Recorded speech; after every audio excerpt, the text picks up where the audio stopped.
Men used and abused Gina Lollobrigida her entire life, but shockingly, her only son dealt her the most horrifying betrayal of all.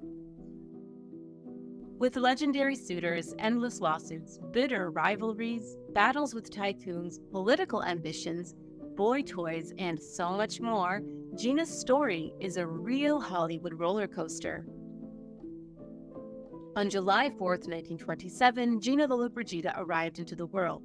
The midwife made an eerie prophecy, exclaiming, "This one will be heard of." But she couldn't have known just how true her prophecy would be. Described by some as a woman who made Marilyn Monroe look like Shirley Temple, Gina was destined for greatness. Young Gina would sneak into theaters and secretly watch films from behind the curtains. She was fascinated with love scenes and even convinced the projectionist to give her copies of the tantalizing scenes. Eventually, Gina earned a singing scholarship at a prestigious performing arts school, but the school and instructors found it nearly impossible to teach her. Why? It turns out the 19-year-old was just too beautiful and charming. Not one, but 6 teachers fell in love with her, but she realized early on that her beauty was a double-edged sword. It lured people in, but afterward her admirers refused to let her go. In 1947, Gina Lollobrigida met Milko Skofic, a handsome doctor 7 years her senior. Just 2 years later, the pair married. Gina was a struggling actress, while Milko was a hotshot doctor. Still, they were blissfully in love. But the newlyweds had no idea what challenges and temptations the universe would throw their way. In the late 1940s, Gina's career became a source of frustration.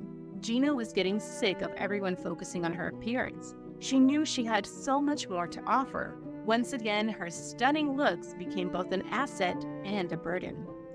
Tragically, Gina's own husband didn't believe in her. Milko even tried to talk her out of acting altogether. It seemed like the world was against her, but Gina knew all she needed was the right role. When Hollywood came calling, it seemed like a golden twist of fate. She received a message from legendary Hollywood tycoon Howard Hughes, who came across a photograph of a bikini-clad Gina and was seriously smitten. She was 23, he was 44. The movie boss enticed Lollobrigida with an invitation for a screen test in Hollywood. She accepted as long as he also provided a ticket for her husband. Hughes agreed, but it all seemed too good to be true. Could she really trust this notorious man? Last minute, the mogul only provided Gina with 1 ticket instead of the promised 2. She faced a huge dilemma. After all, Hughes was a Hollywood power player. He could make or break her international career. The actress wanted, no, needed a breakout role. But what price was she willing to pay? It was clear Howard Hughes wasn't offering Gina this incredible opportunity out of the goodness of his heart. Meanwhile, her husband Milko encouraged her to go on this long trip without him. While no one expected Hughes to respect Gina's marriage vows, Milko did. They trusted and loved each other. When Gina Lollobrigida landed in Los Angeles, she brought her luggage, but more importantly, her ambition. The moment she landed, Hughes' agents whisked her off to a luxurious hotel suite. Hughes stationed guards outside her room not to protect her, but to bar her from going anywhere without him. He even blocked her phone calls. But his deception didn't end there. The truth was that there was no screen test waiting for her. Hughes had no interest in boosting her career, unless she paid the heftiest price imaginable. Gina saw Hughes every day, but it wasn't by choice. It was clear Hughes was more interested in her body than her acting chops. He made relentless propositions daily. Gina continued to reject Hughes, but not just out of faithfulness to her husband. Turns out, Hughes was also too rich, if you can imagine that. She felt the gap between them as a young actress, and millionaire mogul was too great. She'd consider his proposals if he'd give up his wealth. You can imagine what his choice was. One day, Lollobrigida had enough and demanded to go home. Hughes agreed, but unfortunately for Gina, he had one last trick up his sleeve. Before she left, Hughes threw her a farewell party and made sure Gina had one too many drinks. Then he presented the tipsy woman who struggled with English even while sober with a contract. Hughes promised her it was for something innocent. Turns out, Gina Lollobrigida had signed a deal with the devil. If Hughes couldn't own Gina's body, her career would do. Thanks to this contract, she couldn't work with anyone but him in America. For years, he obstructed her American career. He didn't give her any opportunities, not that she would have accepted them anyway. Understandably, other American studios were reluctant to cross Hughes.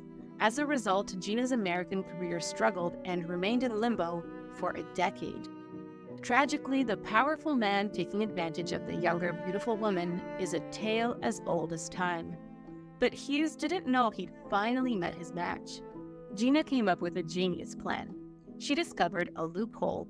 Hughes couldn't stop her from filming American films outside of the country. Even with these challenges, she pushed forward, and the universe finally rewarded her in massive ways. In 1953, Gina finally caught her big break in Pane, Amore e Fantasia. The film was a success with a BAFTA nomination for Lollobrigida. Once the ball started rolling, it didn't stop. In the same year, she appeared in John Huston's Meet the Devil with Humphrey Bogart and Jennifer Jones. The actress proved she didn't need to give in to Hughes or any sketchy producer's advances to become a star. Gina could do it herself, and boy, did she ever. There was no actress quite like Gina Lollobrigida. She was a one-woman show. The star was her own agent, publicist, makeup artist, and even photo editor. All she had was her doctor-turned-manager husband. Even then, Milko Skofic lacked the industry connections of typical managers. Gina always knew she was special. Now she'd proved it to everyone. But this led to an ego that began to rear its head.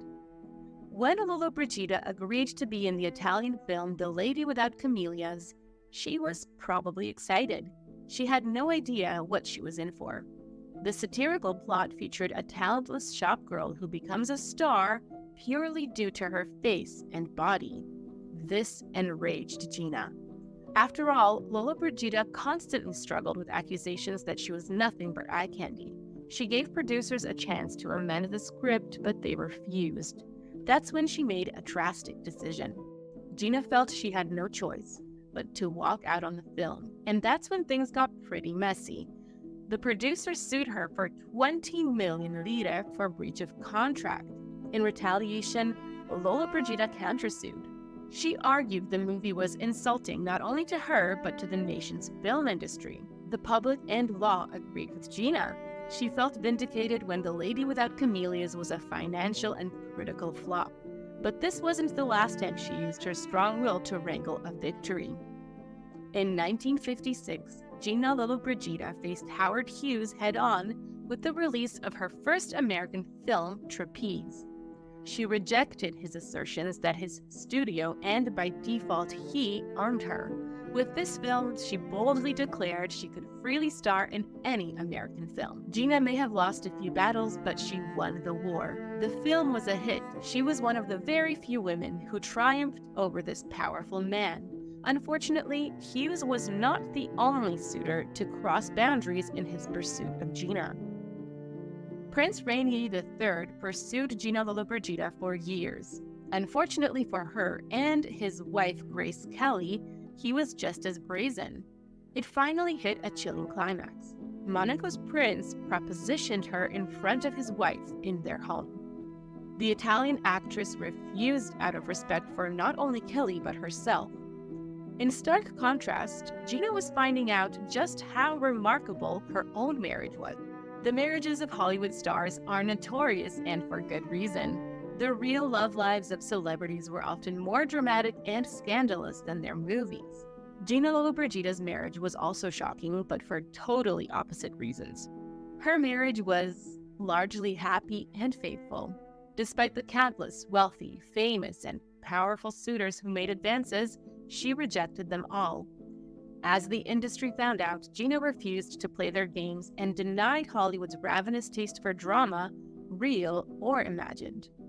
Italian, Beautiful and renowned for their sex appeal, Gina Lollobrigida and Sophia Loren were practically twins. One couldn't help but compare the two. But the ravenous media took it to a whole new level by manufacturing a rivalry. Tabloids added fuel to the fire by hounding them with inflammatory questions about one another. But the truth was not what it appeared. In actuality, there was no feud. But that doesn't mean Gina and Sophia didn't play games. Both Italian stars purposefully disappointed the press. Gina's clever tool of choice against the relentless journalists, she pretended not to understand English when asked provocative questions. But while Gina and Sophia didn't have beef, she did have an excruciating encounter with another star. One day, Gina experienced every woman's nightmare. The Kremlin hosted a reception for the industry's best and brightest. Naturally, the actress spent hours ensuring her outfit, makeup, and hair were immaculate. Her white lace Dior dress was stunning, as was her coiffed-up hairdo. The last thing she expected or wanted was to wear the same outfit as another guest. But that's exactly what happened, and it wasn't just any guest, it was Elizabeth Taylor. Even worse, the actresses even styled their hair the same way. This fashion disaster made headlines all over the globe. Afterward, Lollobrigida found another way to spend her riches, on custom couture, to ensure this mortifying moment never happened again. However, this wasn't the only negative encounter she had with fellow icons. While Sean Connery is a legend today, he was unknown when he starred with Gina Lollobrigida in Women of Straw. She was the star, and she knew it. The atmosphere on set was tense. According to Connery, he grew to dislike Gina so much that he vowed to never work with her again. Gina didn't feel the same way, and stated she'd accept any role alongside Connery, even without seeing the script. There are many actresses, but there was only one Gina Lollobrigida. Italians called her Gina Nazionale, or Pride of Italy. To many, she was Italy. As a result, she often represented her country when foreign dignitaries visited. Countless old Hollywood stars achieved riches and fame, but who can say they were pseudo-ambassadors? She proved she was more than a pretty face, and she had the resume to back it up too. Lollobrigida appeared to have a perfect life, a successful career, a loving marriage, a beautiful son, beauty, riches, and fame. If you think that sounds too good to be true, you're right. Fans and co-stars alike were stunned after the darker parts of her life came to light. Turns out, Gina and her husband had grown apart over the years. By the end, they were divorced in every way except legally. But strangely, adultery was not at the heart of it. Their schedules and very different lives made the couple become incompatible over time. But there wasn't anything they could do until Italy legalized divorce in 1971. They were one of the first divorces in the nation.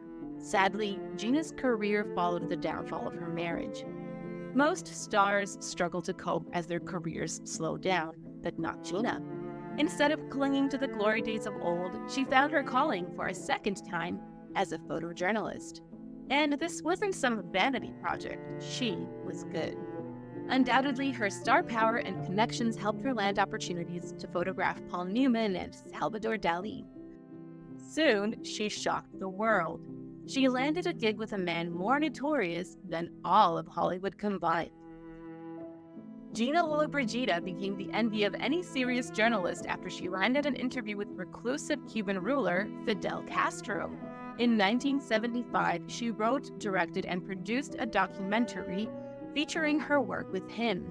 Unfortunately, history repeated itself as she fended off salacious gossip questioning her work. Some people couldn't help but wonder, how did she nab this unbelievable opportunity? What did the pair get up to in Cuba? Haters had theories, and none of them were flattering. Gina was blessed with beauty, but cursed in love. Despite her long list of admirers, she couldn't find the one. As she said, "My experience has been that when I have found the right person, he has run away from me. Important men, they want to be the star. They don't want to be in the shadow." Still, in October 2006, Gina Lollobrigida shocked the world by announcing her relationship and engagement with Javier Rigaud y Raffles, a man 34 years younger than her. But that wasn't the surprising part. You see, the couple had met years ago at a party in Monaco in 1984 and had secretly been together ever since. Just 2 months after announcing their engagement, this May-December romance ended up in flames. Gina broke off the engagement. The devastated woman blamed the media. Javier is desperate. Ever since we have announced this wedding, he has been tormented with lies and slander. He can't take it anymore. As it turns out, the secret love story was a bit of a fairy tale. Gina and Rigaud had not secretly dated since 1984 or even 2000. They'd lied about being together for 22 years. In reality, they'd only been together for 2 years. They told the falsehood in the hope that people would take their imminent marriage more seriously. In 2013, Gina Lollobrigida discovered something more shocking and bizarre than any of her Hollywood films. One day, she randomly stumbled across marriage certificates for her and her ex, Rigaud. According to this paperwork, they married in 2010. Gina made it her mission to get to the bottom of what had to be a mistake. Shockingly, Rigaud married Gina in 2010 without her. He used a stand-in and insisted that she'd signed the paperwork, agreeing to marriage by proxy to escape the media. Gina, however, asserted that he conned her. She accused him of arranging this marriage behind her back and launched a legal battle. It brought some shocking secrets to light. Gina insisted they never slept in the same room while traveling, much less the same bed. Meanwhile, Rigaud denied her claims. This legal battle morphed into a huge, hot mess. In 2017, Spanish courts ruled that their marriage by proxy was legitimate. After several appeals, the courts finally charged her ex-husband with forgery. But this crazy ordeal with Rigaud didn't deter Gina from the dating arena. Andrea Piazzolla became her newest employee and the most important person in her life. He was 27 and she was 88. Was he just an assistant, or was he yet another boy toy? Gossip turned into alarm as Gina gave extravagant gifts and cash to Piazzolla. Eyebrows raised as the employee ended up with 3 luxury properties and a Ferrari. Gina Lollobrigida maintained that she saw him as a son. That didn't please her real-life son, who went on the offensive. Milko Skopic Jr., Gina's only child, jumped in to rescue his mom from Piazzolla's clutches. Or did he? In March 2015, Milko begged Italian courts to assign a guardian who would take over his mother's finances and business decisions. He insisted he simply wanted to protect her from predators like Piazzolla. But Gina wasn't grateful for his intrusion, quite the opposite. She believed his behavior was traitorous and greedy, and she wasn't afraid to show her displeasure. For years, Milko and Gina had a relationship that was, at best, strained. Now she wanted nothing to do with him and his shameless attempts to seize her wealth for himself. Their conflict turned into a fierce and public battle. Gina insisted she was of sound mind and the courts agreed with her, but no victory took away the pain of feeling betrayed by her only child. Milko may have lost this battle, but he waited for the perfect opportunity to strike again. Years later, he launched another battle against his mother. In October 2021, Milko requested the courts block her accounts and prevent her from giving away any more lavish gifts. If he won, Gina could only use her hard-earned money for essential expenses. The bitter fight had devastating results. Gina refused to lie down and continued to challenge doubts about her mental capacities, but the Supreme Court of Italy ruled that the aging star needed a legal guardian. Her age and wealth made her a target for vultures, even if they came from her own family. Born in 1927, Gina Lollobrigida was one of the few surviving stars of Hollywood's golden age. Almost everyone she knew and loved sadly passed on without her. While many of the lives of her legendary contemporaries were tragically cut short, she marched on. But eventually all of this had to come to an end. The legendary actress, the last true star of Golden Hollywood, passed at the age of 95 in 2023. Luckily for us, this Italian beauty's undeniable talent and star power live on in her many unforgettable roles. Thank you for watching this video. Please like and subscribe for more fascinating content.